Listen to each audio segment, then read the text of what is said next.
मैं doctor Mahadev Singh, assistant professor political science, Shri Sawaliya ji government college Mandphiya Chittorgarh. आज हम पढ़ेंगे स्विट्जरलैंड में प्रत्यक्ष लोकतंत्र यानी डायरेक्ट डेमोक्रेसी इन स्विट्जरलैंड। हम जानते हैं कि लोकतंत्र ऐसी शासन व्यवस्था होती है जिसमें देश की संपूर्ण जनता प्रत्यक्ष या अप्रत्यक्ष रूप से सहभागिता करती है। लोकतंत्र जनता के द्वारा और जनता के लिए शासन होता है। इससे तात्पर्य यह हुआ कि जनता के द्वारा प्रत्यक्ष रूप से या अप्रत्यक्ष रूप से शासन शक्ति का प्रयोग किया जाता है। जब जनता प्रत्यक्ष रूप से शासन शक्ति का प्रयोग करती है तो वह प्रत्यक्ष लोकतंत्र, और जब जनता अप्रत्यक्ष रूप से अपने प्रतिनिधियों के माध्यम से शासन शक्ति का प्रयोग करती है तो वह अप्रत्यक्ष लोकतंत्र या प्रतिनिधि लोकतंत्र कहलाता है। हम जानते हैं कि प्रत्यक्ष लोकतंत्र में जनता प्रत्यक्ष शासन शक्ति का प्रयोग करती है।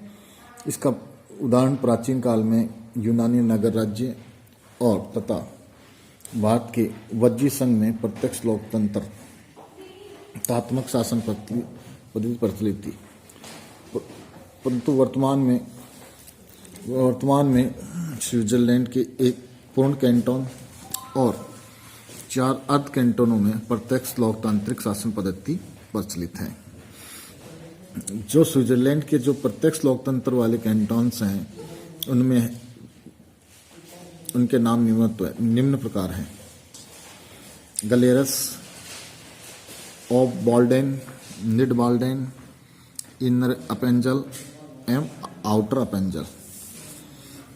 अब हम बात करते हैं कि स्विट्जरलैंड में जो प्रत्यक्ष लोकतंत्र है उसके क्या इंस्ट्रूमेंट्स हैं, क्या मैकेनिज्म है जिनके माध्यम से वहाँ डायरेक्ट डेमोक्रेसी चलती है। तो पहला है लैंडसजीमीट यानी प्रारंभिक सभाएं। स्विट्जरलैंड के कुछ इन जो प्रत्यक्ष लोकतंत्र वाले कैंटोन्स हैं उनमें विधायिका नहीं होती या विधानमंडल नहीं है। उन विधानमंडल का कार्य लैंडसजीमीट या प्रारंभिक सभाओं के द्वारा किया जाता है। प्रारंभिक सभा की बैठक वर्ष में एक बार अवश्य होती है और आवश्यकता हो तो कभी भी बैठक बुलाई जा सकती है। इन सभाओं में 20 वर्ष या उससे अधिक आयु के स्त्री पुरुष यानी सभी नागरिक हिस्सा लेते हैं और अपने मताधिकार का प्रयोग कर सकते हैं। इन सभाओं में आगामी वर्ष की प्रशासनिक कार्य व्यवस्था के लिए कार्यकारिणी परिषद का चुनाव किया जाता है और इस कार्यकारिणी परिषद का जो प्रधान होता है उसको लैंड्समैन कहते हैं। और कार्यकारिणी सभाओं में बजट प्रस्ताव और अपने प्रशासनिक कार्यों की रूपरेखा प्रस्तुत करती है। अगला जो साधन है वो है लोक निर्णय। लोक निर्णय से तात्पर्य यह है कि विधायिका द्वारा पारित कानून पर जन सहमति प्राप्त होनी चाहिए। अर्थात जो भी सरकार विधायिका कानून बनाती है उस कानून को स्वीकार करना, अस्वीकार करना, यानी उसके लिए जन स्वीकृति के लिए रेफरेंडम के लिए जनता के बीच में रखा जाता है। अगर जनता उस कानून को अस्वीकार कर देती है तो वह कानून रद्द समझा जाता है। लोक निर्णय 2 प्रकार के होते हैं, एक अनिवार्य भी होते हैं और ऐच्छिक भी होते हैं। अनिवार्य जैसे संविधान संशोधन के मामलों में प्लेबिसाइट करवाना आवश्यक है, और ऐच्छिक ये है सरकार चाहे, विधायिका चाहे तो वह किसी भी विधेयक पर लोक निर्णय करवा सकती है। अगला जो उपकरण है वह आरंभक है यानी इंसेटिव। आरंभक का मतलब जैसे नाम से स्पष्ट है, ये इसका कहीं इंसेटिव लिया जाता है यानी इसमें जनता सकारात्मक शक्ति का प्रयोग करती है। लोक निर्णय एक प्रकार से निषेधात्मक होता है यानी जनता विधायिका के कानून को रद्द कर सकती है, रोक सकती है। पर आरंभ में जनता विधायिका के लिए कानून बनाने का प्रस्ताव तैयार करती है और वो अपना जो विधेयक का जो प्रारूप है वह विधायिका को सुपुर्द करती है और विधायिका उस प्रारूप को पारित करके उसे कानून का रूप देती है। स्विट्जरलैंड के संविधान के अनुच्छेद 138 से 142 तक लोक निर्णय आरंभक का व्यवस्था की गई, इन समय संबंधित प्रावधान किए गए हैं। अब हम बात करेंगे लोकतंत्र के प्रत्यक्ष लोकतंत्र के क्या लाभ हैं, क्या दोष हैं, यानी इसके पक्ष और विपक्ष के बारे में चर्चा करेंगे। तो पहले देखते हैं कि प्रत्यक्ष लोकतंत्र के पक्ष क्या हैं। एक तो ये है कि इसमें कानूनी प्रभु पर प्रतिबंध लगता है, यानी कि कानून बनाने की जो शक्ति लीगल सोवर्निटी के पार होती है, उस पर जो लोकप्रिय प्रभु सत्ता है, जनता है, वह कंट्रोल करती है। दूसरा है जो प्लेबिसाइट लोक निर्णय है, वो शासन में जो कमियां हो जाती हैं उन कमियों को दूर कर सकता है। यानी विधायिका को अगर कानून बनाती है उसमें कहीं त्रुटियां रह जाती है तो उस कानून में संशोधन का कार्य लोक निर्णय के माध्यम से हो सकता है। आरंभ शासन की भूलों का उपचार है, यानी कि शासन कुछ ऐसी चीजें हैं जिन पर कानून बनाना आवश्यक हो और सरकार उस पर कानून बनाना भूल जाए, तो ऐसे भूलों को सुधारने के लिए जनता आरंभक की शक्ति का प्रयोग करती है। और प्रत्यक्ष लोकतंत्र में क्योंकि जनता सक्रिय रूप से प्रत्यक्ष रूप से भाग लेती है, इसलिए राजनीतिक जन जागरूकता भी इसमें बढ़ती है।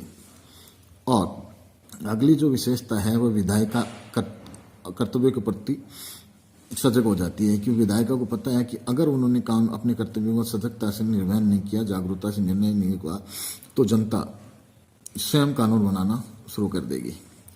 इसके साथ जो अगली विशेषता है वह देशभक्ति की भावना वृद्धि होती है, क्योंकि इस प्रत्यक्ष लोकतंत्र में जनता शासन में प्रत्यक्ष भाग लेती है, इससे उसमें उत्तरदायित्व और अपने अधिकार का एहसास होता है, तो इसलिए वो अपने राष्ट्र के प्रति ज़्यादा जिम्मेदारता की भावना महसूस करते हैं।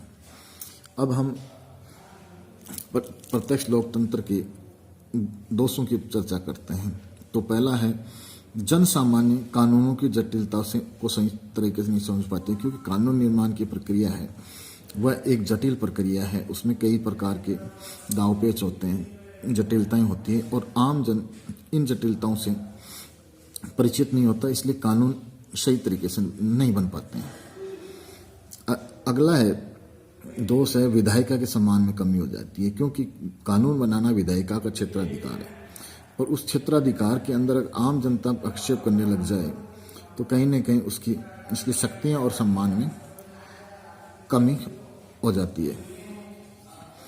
अगला है इसमें विधायिका का अनुत्तरदायी और लापरवाह होने की बड़ी प्रबल संभावना होती है। क्योंकि विधायिका का काम कानून बनाना है, अपन जब विधायिका महसूस करने लग जाए कि उसके कार्य को तो जनता स्वयं ही कर रही है, तो वह एक प्रकार से लापरवाह हो सकती है। अगली जो दोष है वो जनता की उदासीनता, क्योंकि सामान्य आम जन अपनी जन सामान्य की जो आजीविका की प्रक्रिया है उसी के अंदर संलग्न रहती है और वो शासन के प्रति इतनी जागरूक नहीं होती जितनी विधायिका के सदस्य होते हैं। तो जनता की उदासीनता लोकतंत्र के लिए घातक साबित हो सकती है। अगला जो दोष है वह है समय और धन का अपव्यय, क्योंकि जब विधायिका द्वारा बनाए गए कानून या जनता द्वारा आरंभ किए गए आरंभक में काफी समय और धन का अपव्यय होता है। हम जानते हैं कि आरंभक के लिए कम से कम 1 लाख मतदाताओं या नागरिकों के साइन हो तब वो कोई संविधान में या हो सकता है या कानून बनाया जा सकता है, तो इसके लिए काफी समय भी चाहिए और धन का अपव्यय होता है। तो इस प्रकार हम देखते हैं कि ये काफी खर्चीली पद्धति है। अगला जो दोष है वह रूढ़िवादी का प्रोत्साहन, क्योंकि आम जन है वो प्रोग्रेसिव थॉट का नहीं होकर कंजर्वेटिव थॉट को ज़्यादा प्रोत्साहन करता है। जो कंजर्वेटिव थॉट है तो वो समाज में परिवर्तन प्रेमी नहीं होकर परिवर्तन विरोधी हो जाता है या रूढ़िवादी स्टेटस क्यू का समर्थक हो जाता है, इसलिए इसमें रूढ़िवादिता को प्रोत्साहित होने का डर बना रहता है। अगला जो दोष है वह है लोक निर्णय में संशोधन संभव नहीं, कि जब जनता ही सब अपना कोई निर्णय लेती है तो जनता द्वारा लिए निर्णय में कौन संशोधन करे, ये विधायिका के क्षेत्राधिकार में नहीं आता। इस प्रकार हम देखते हैं कि स्विट्जरलैंड को प्रत्यक्ष लोकतंत्र का घर तो कहा जाता है, परंतु आज संपूर्ण स्विट्जरलैंड के अंदर प्रत्यक्ष लोकतंत्र न होकर उसके कुछ कैंटोन, विशेषकर 5 कैंटोन्स, उनमें भी एक पूर्ण कैंटोन और 4 अर्ध कैंटोन में ही प्रत्यक्ष लोकतंत्र है। और स्विट्जरलैंड को अगर आज के प्रत्यक्ष में देखा जाए तो प्रत्यक्ष लोकतंत्र की प्रयोगशाला माना जा सकता है।